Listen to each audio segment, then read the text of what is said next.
Hey guys, how are you doing? Thank you for joining us here again in XY Spark. This is your boy Rolando, and we're here again to bring you another exclusive interview with a special guest.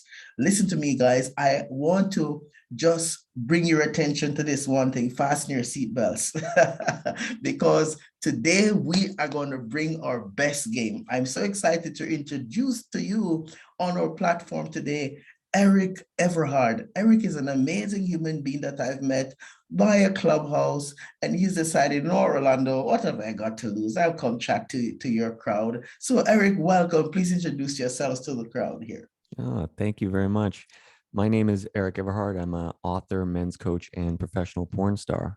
And now what I do is I help men by teaching them elite level sexual skills so that they can master the bedroom just like they would dominate the boardroom.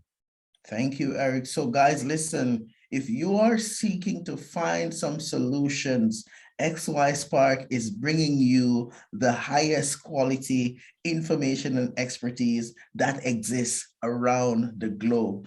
I could start by reading Eric's portfolio, but as we go along, we will talk some more about that. So, Eric, tell me a little bit more about, you said something, and this is something that men don't talk about much, sexuality and all that. So give us some insight about specifically your work.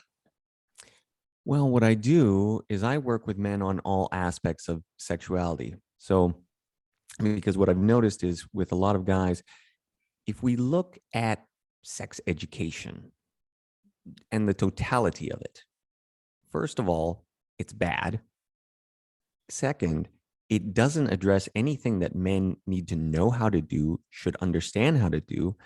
And third, it's coming from a bunch of textbook professors who have no actual practical skill, in, boots on the ground understanding of sex and sexuality, right? So everybody's teaching something that they read in a textbook, which from my perspective does not apply once you're once you're in the game. The rules totally change once you're in the game. And so everything that I teach men is based on my 23 years through the adult film industry, everything that I learned from working with thousands of women, and I codify it in easy to understand steps to, you know, master your body, be able to last as long as you want, and understand how to effectively get women off, because that's part of the problem, right? Guys don't understand what works. And you have women out there, that are now having greater expectations of men than ever before. They want you to make a ton of money. They want this, and they want, 50 orgasms a week, and you better deliver it. So the burden of masculinity has increased, but guys are struggling to sort of live up to that. So that's what I'm trying to do, is really give guys the information that I wish I had when I was 16 years old, that I think we wish we all had, as we were just kind of, trying whatever. And then maybe it lucked out this time. Maybe it worked. Maybe it didn't. And you didn't even know why. So, Oh, wow, wow, Eric. That's powerful. Eric, I'm reading your profile here and it said something that's so powerful. You said the truth about performance anxiety and how to overcome it. Can we talk a little bit about that? Because I'm interested to hear that. oh, yeah. Well, when you look at performance anxiety, right, it's all starting from the mind. It's all, first and foremost, it's your mindset, right? Like, what do you believe about yourself? And one of the things that I've noticed is when guys, they're struggling in the bedroom, suddenly they make that event, that one time event, their whole life, and it's all about them. So, one of the things that I like to tell guys is I say, look, first and foremost, you have to discover what is your default state. And that's what I refer to it as. And the default state, as I describe it, is, how does your penis act when you are alone by yourself? There's no stresses, locked room, nobody's around. Like, how quickly does it get hard? How long does it stay hard? How long does the blood stay in there? What is the rigidity of it? All these factors I have my clients map out. And then I say, look, that is the real you. Anything that it's not that is a false. it's not the real you. So if you're in some sort of sexual interaction with a woman and it goes south, you have to understand that's just a one-off. Like, that's not how it is. That may be how it is in this moment, but that little moment is not indicative of you, because once we know what your default state is, we understand, well, that's how the body works. That's how it should work. And now we have something that we can, the metaphorical cookie jar, so to speak. If you've ever read any of David Goggins' work, like, he talks about, you got to have this mental cookie jar to pull out from of experiences. And that's what you go into, right? As soon as, things aren't going so good, you actually go back and you go, wait a second. No, man, my dick works great. What's going on? Like, this is not anything that I need to be worried about, scared of, or think is going to be any long-term problem. So I like guys to start there, because I find for a lot of guys, they had one bad, instance, and now it's all that they think about over and over. Is this going to happen again? Is this going to happen? And I always say the two worst words you can ever use, and I want guys to just banish this from their vernacular: I hope. Because now you are presupposing things are not going to work out. I hope I get hard. Well, you're presupposing you're not going to. I hope I last long enough. Again, we're presupposing you're not going to. Like, if you watch your language, you're actually subtly putting in your subconscious mind that there's going to be a problem. Wow, wow, that's deep stuff right there, Eric, because there are a lot of guys now who they're not reaching that spot, sexually they're struggling. A lot of younger men now, for whatever reason, they're not able to keep that thing up there. It gets up, but then it gets scared and it goes back down. And he's wondering, God, what am I going to do now? Because I'm going to disappoint my partner. What would you say are some of the what you said is so critical? Get away from that mentality. Is there anything else that you think men need to be mindful of that you think would be important to know? Well, first of all, they need to be mindful in controlling their thoughts. And so what I've always said and what I teach my clients is the act of doing is where you need to be in, especially when you're in the sexual space. And here's why. When you have 100% focused attention, and when I mean 100%, I mean 100%. So picture, if you've ever done any sort of mindfulness meditation, right, where you're following your breath, when you are hyper focused on following that breath in through your nose, out through your nose, you're feeling your stomach expand, feeling it contract, and your hyper focus is there. Now you have no thoughts in your brain, right? So it becomes the same focused attention that you are giving to the woman. You need to be focused on what you are doing. And when you're focused completely on what you're doing, what you're feeling, what you're feeling with her clit, what you're feeling with each one of your strokes, everything that you're doing in the bedroom, when your focus is there, now you enter this space that I call white noise, where it's just, there's no thoughts, because you're just doing, you're just being, you're just, having the sexual experience. You're not thinking about the sexual experience. Because if we look at sexuality, I mean, the act itself is physical. Now we can argue that it's got a spiritual component, and of course it's got emotional components, but if we're going to be doing it, it is a physical act. So that means we can't be thinking about it, because thinking is not solving anything. That's not getting us anywhere. It's like, thinking is the antithesis of having sex, right? You should be in the moment feeling what you're doing. And so, often something that I'll tell guys too is they need to understand that there are two fundamental different types of hard-ons. And this is what I learned over my 23-year career. And the first one is what everybody tends to understand, which is what I call, the psychologically created hard-on, or the hard-on of the mind, right?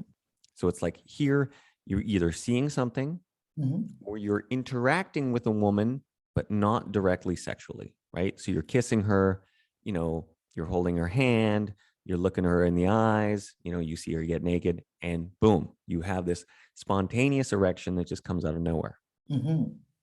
The problem with this is it's unreliable and unrepeatable. So Mm-hmm. that's where that and guys collapse that as that is the only type of hard on that they have. So if they do any of those things and it doesn't get hard right away, now they go inside their mind, they go, oh my God, I have a problem. It's not working, right? Mm-hmm. But what they don't understand is look, and this could be just your girlfriend, this could be your wife. You could be making out with her on Monday, bam, rock solid in the pants, like ready to go, angry wood. Mm-hmm. And you do it on Wednesday, nothing. Why? We don't know. That's what I mean.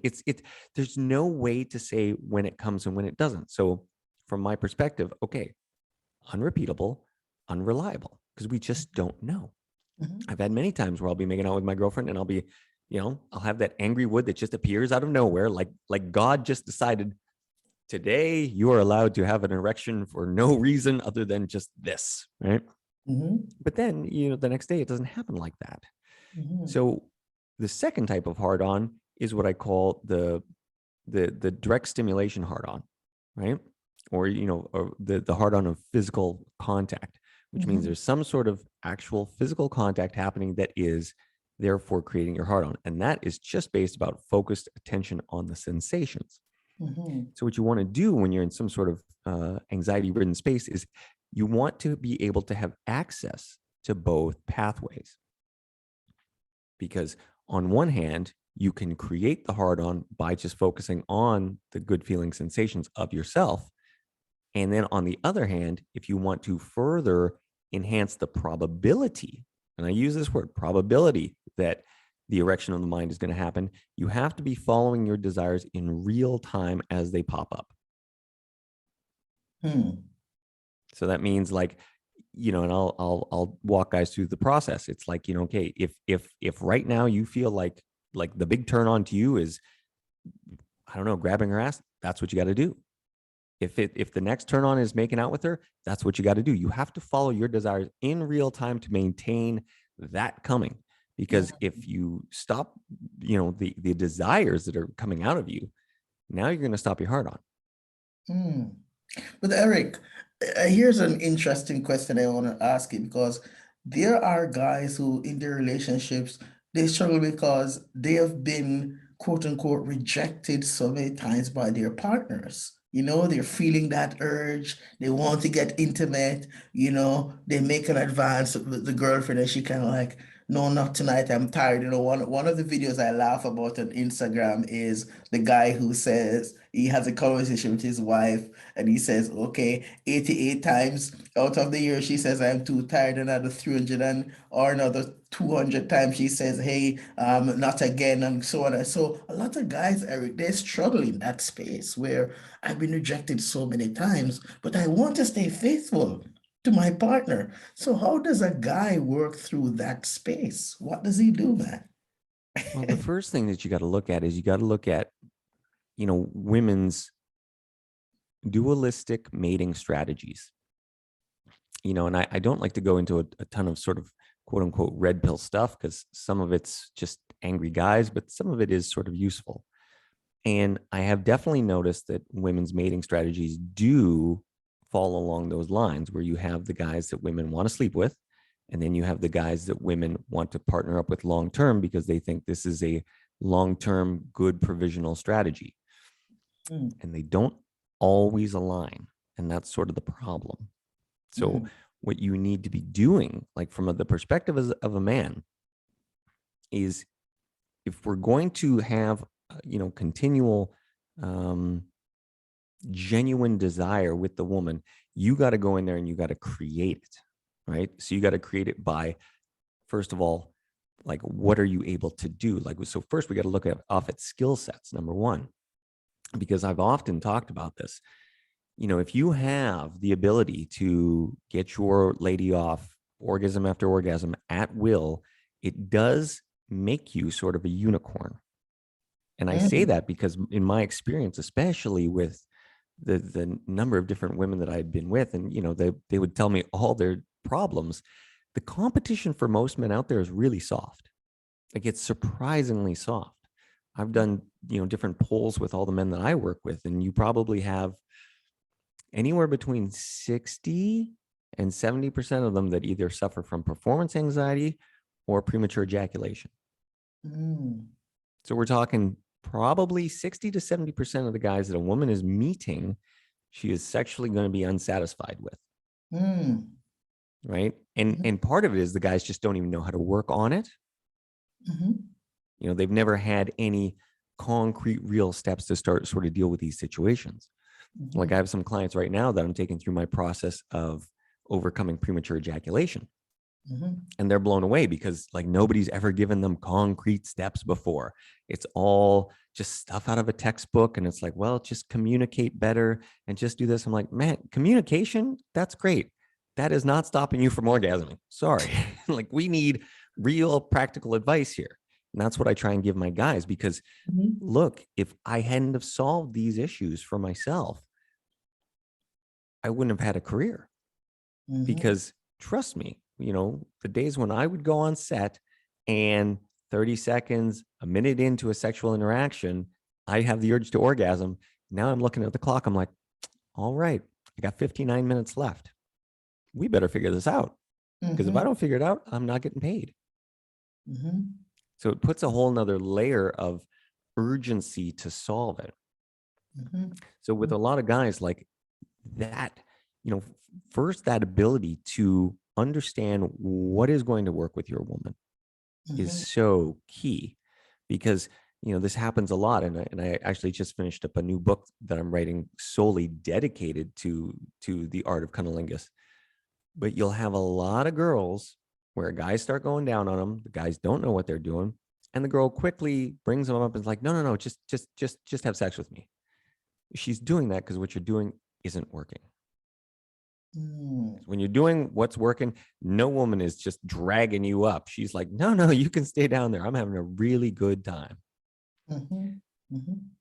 So when I look at guys out there that are struggling, it's like, well, you gotta create that desire in your woman, because you just desiring to have sex with her, if she's not getting at least as much out of it as you are, her desire is going to go down. And then she's just looking at you as, okay, well, you're the provider. So she's kind of happy to stick in the relationship, but she's not willing to engage in it in a sexual way, because, you're not bringing that sort of desirable heat.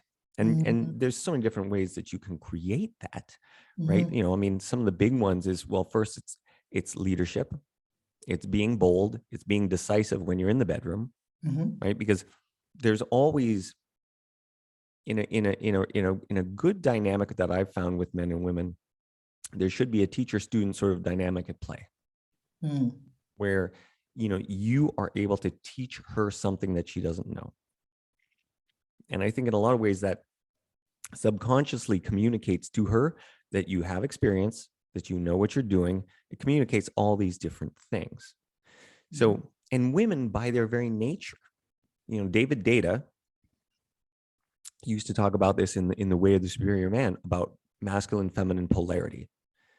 And that's so key. And that's the other problem that a lot of guys run into.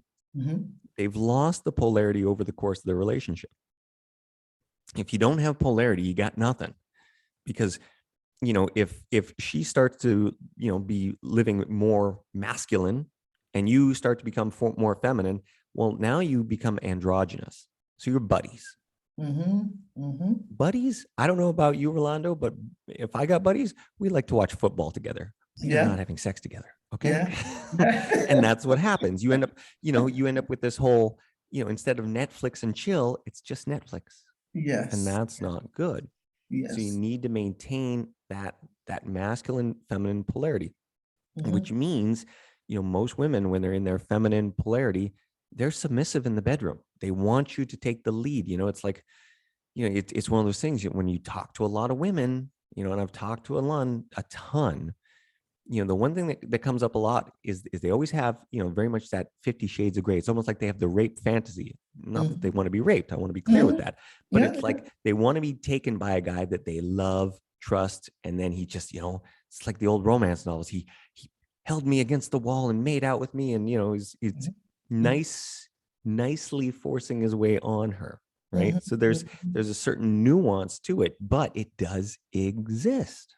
Mm, mhm. So it's important for men to learn that, hey, I'm not saying that you should go rape a woman. I'm saying that you should look for those cues that helps you to connect with her, whereby you can gently lead her into that space where you have, shall I say, you have a sort of a crisp intercourse that flows, Hmm. where she's happy, you're happy. Eric, there's a question I want to ask you. There's an expression that I hear a lot of nowadays, which is, Rolando, I love him, but I'm not in love with him. Or I love her, but I'm not in love with her. What happened there? Because these were people who they were all hot about each other. And now all of a sudden it's like, as we say, they're buddies, they watch stuff, they sleep, they have a roommate agreement now. How does a man regain that love and respect from his partner? What can he do about that? Well, I think, there's a lot of different ways. I mean, first, it goes back to fundamentally having a very strong purpose, and this is definitely something that I've seen and believe in. No woman can be your purpose in life. She can be an addition, but she cannot be your purpose. When guys get in that frame of mind that the woman is everything, now he's going to lose her, because no woman wants to be your everything. They Wow. don't want to be your everything. They Uh, want you to be out there conquering worlds, and that's what they want. So, so your basic frame of mindset has to be, okay, what is my mission? What is my purpose in life? I am going for that. And not even the woman is going to drag me away from that purpose, because when she can't drag you away from that big purpose in your life, that's what keeps her attracted to you. mm, If she can make you do everything that she wants, well, where's the attraction in that? And you see that play out time and time and time again, you know wow. and so it's not that, because there's always that sort of cliche that women want bad boys or they want jerks. It's not that they want jerks. I don't believe that, but they want somebody who's firm in their convictions and can't be swayed just because you want XYZ right now. Like if he's like, no, this is my purpose, I'm going towards it, and the purpose is what matters the most. And then she'll see that and she'll say, okay, great. So Mm, so a lot of it is it comes back to that, demasculinization that's been going on. And the mm, problem is, at least what I've seen, because I suffered through it too. I mean, I'm a reformed nice guy myself. I think a lot of us are. And the biggest issue that I see is movies. mm, How often do you see, whether it's Disney, it's one of these productions, and it's always like, the guy, he's the nice guy and he never makes a move, and at the end of the movie she suddenly decides he's the guy. How did I not see him ever? That's, mm, part of my language, that's fucking fantasy. Okay, life does not work like that at all. And so mm, that's why, when it comes, especially from a sexual space, you have to be bold. You have to be bold. You have to drive the interaction. Like, women want you to show up and take them somewhere. They want you to create something. The basic instinct where the girl's just gonna like tie you up and ride you like crazy. That is fantasy. That is complete fantasy, and guys buy into it. And it's like, no, what you need to be doing is if you look at the woman, you should be viewing her in the bedroom like she is a blank canvas, and you are the painter. What are you going to paint today? What wow, are you wow. going to create? Because she wants you to create. She does not want to create.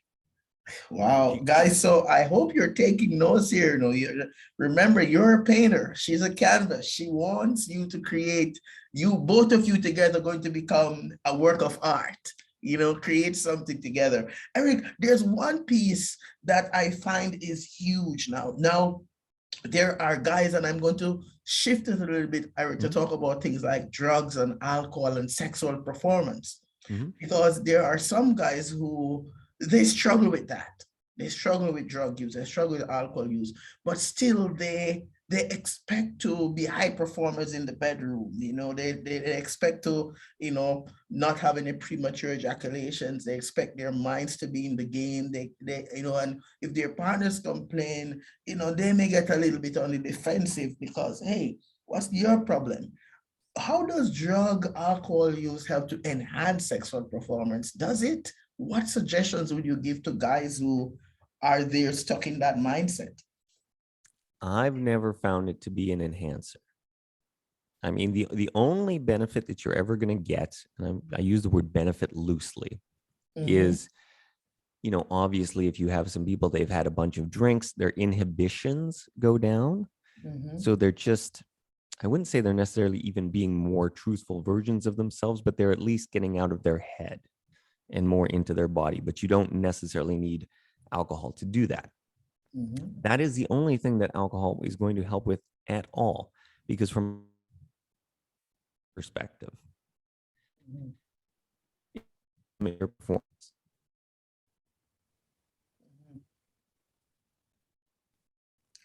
Eric, we froze a little bit. Can you repeat that piece? Yeah, I was Um, just gonna say, like, if you're looking at alcohol, alcohol can lower inhibitions. So mhm, that's the only benefit that you might get from it, is that fact that instead of being stuck in your head, you'd be able to get more into your body. But that's where alcohol ends. From a mhm, pure performance ability, it will only hinder your performance, mhm, because now your ability to get hard and stay hard is now not so good. I mean, like the term whiskey dick exists for a reason. You have too much alcohol in your system. Now blood doesn't want to go in there. The mhm, other problem is you may not be feeling yourself as much. mhm, So you may either struggle to be able to have an orgasm yourself, or mhm, because you're not feeling so much, again, you're going to be struggling to maintain a hard on. So mhm, drugs don't really play a good role. And then the other thing too is, well, you have people that will mess with other drugs and sexuality. The downside there is really what you're going to be doing with dopamine, right? So because it becomes real quick to start collapsing, okay, whether it was I was, someone's high on cocaine or they're high on marijuana or whatever, and they have this great sexual experience. Well, now you're sort of making it so that the only time your system is going to say it was good sex is now on that, because you're mhm, depleting your dopamine, and you're going to mhm, have this massive rush of dopamine going through your system while you're having sex. So it mhm. becomes almost its own new addiction in itself. And then you get some people where they're addicted to only having sex in those circumstances. Eric, you're so right on that because I came from a community as a younger man where all my buddies around, that was the go-to thing. You have to, smoke some marijuana, drink a few Guinness or whatever, and that gets you ready. And, those things are even mentioned in songs too, in certain cultures. Like, Mhm. you're getting into the space, that's what you need. So what you're saying is it's so on point there because a lot of men have wrapped their head around this belief, and hence a lot of one night stand come along and guys go to the bar, they meet someone, they go home, they hook up, they wake up in the morning, and that feeling or whatever went away. Now real life sets in. And they're like, okay, what do I do now?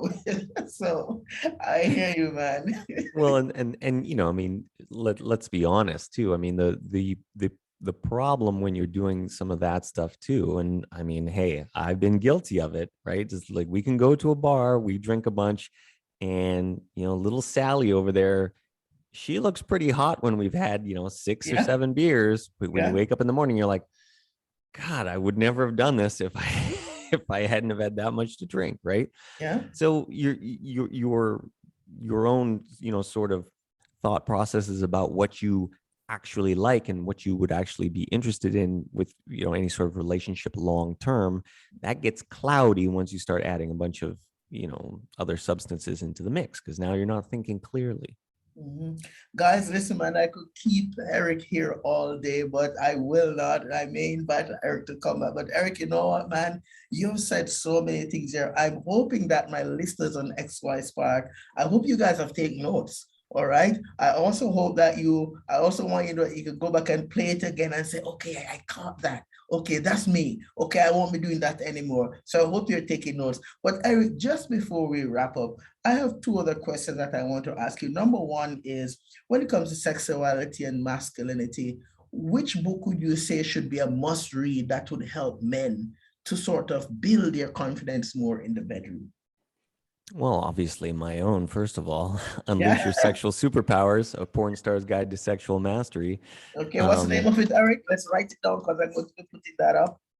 You yeah, can send me the link of that. I'm going to put that up on our interview so the guys for can get that. What's the name for of it? sure. Unleash Your Sexual Superpowers, A Porn Unleash Star's Yourself. Guide to Sexual Mastery. Okay, guys, we're going to be looking out for that to get that. And Eric, let's say someone really wants to say, hey, you know what, this guy sounds like a pro. I'd like to connect with him. How would they find you? How could they connect with you? They just go to ericeverhard.com. There they Mm-hmm, can find my books, my courses, my classes. mm-hmm, I recently just released a new course called Crushing Performance Anxiety, which is mm, an 8-module course that takes them through everything that I've learned about overcoming anxiety in the bedroom to be able to get hard anywhere at any time. It includes hypnosis tracks, a workbook, and some NLP exercises as well. fantastic. Listen, guys, I'm going to be getting that information from Eric. I'm going to put it up in the footing of this recording. And listen, Eric, listen, man, I'm telling you, you brought the game today, buddy. Thank you Thank you very so much. much for being here. We appreciate you. And listen, man, let's keep in touch. And guys, you heard it here on XY Spark. Ways that you can become a master, not just in the boardroom, but in the bedroom. So if you're out there and you want some additional tips and some coaching, you need to reach out and connect with Eric Everhard. Eric, do you have any closing thoughts that you'd like to share with our listeners before we wrap up today? For me, I just want your listeners to understand that, you know, it's never too late to become all that you want to be in the bedroom with women, with your life. It's just about taking action to make it happen. Because if you're just sitting back on the sidelines, nothing good's ever going to happen. So you got to get out there, you got to be bold, and you got to take action. Okay, guys, so that's the word from Eric. Be bold. Okay, step out. And what I loved is Eric said, hey, listen, she's a blank canvas and she's waiting for you to come with your paintbrush or whatever so that you both together can create a masterpiece. So go out there, guys, and be bold. This is your boy Rolando here in XY Spark. Thank you for joining us. And we continue to remind you that at XY Spark, we believe that there is a spark in you. Talk to you again next time.